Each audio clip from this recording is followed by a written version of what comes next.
words in style, let's dance for a while. Heaven can wait, we're only watching the skies. Hoping for the best, but expecting the worst. Are you gonna drop the bomb or not? Forever young, I want to be forever young. Do you really want to live forever? Forever, forever, forever.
אני פה בזכותכם, אני פה בזכותכם. קיבלנו הזנקה, פינוי פצוע דחוף מתוך הרצועה. הגענו אליו מאוד מאוד מהר.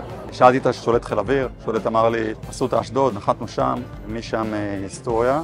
אשתי טופלה פה לפני חצי שנה עם סרטן שד, אז יש לי רגש מאוד מאוד מאוד חזק וחיובי לאסותא אשדוד.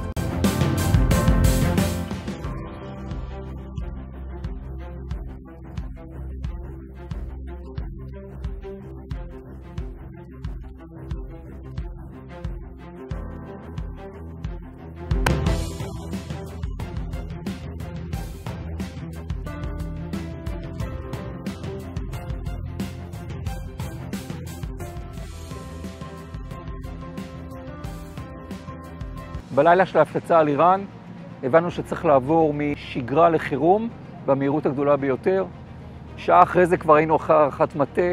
האנשים של בית החולים, רופאים, אחיות, משנים, כולם הגיעו לבית החולים מיוזמתם, ובעצם מה שעשינו זה רידדנו מאושפזים במחלקות כדי לפנות מקום לפצועים שיגיעו אחרי שיתחיל הירי של טילים לכיוון ישראל. והיינו מוכנים גם להפעיל את בית החולים ככל שניתן, לחולי דיאליזה, לחולי סרטן. מבטיח, חדרי הלידה שלנו הממוגנים משכו גם אוכלוסייה מאשדוד וגם אוכלוסייה מהמרכז שבאה בגלל שהמקום הזה ממוגן. בבקשת משרד הבריאות נערכנו בלקלוט מאושפזים מסורוקה, הקמנו מחלקה במינוס 2 של 48 מיטות, תוך 24 שעות. זה מה שמיוחד במקום הזה. אנשים מגלים מה שנקרא אג'יליות. אנחנו מגיבים מהר, מסתגלים מהר ומייצרים פתרונות, הכל בגישה של להגיד כן. גאה באנשים שלי.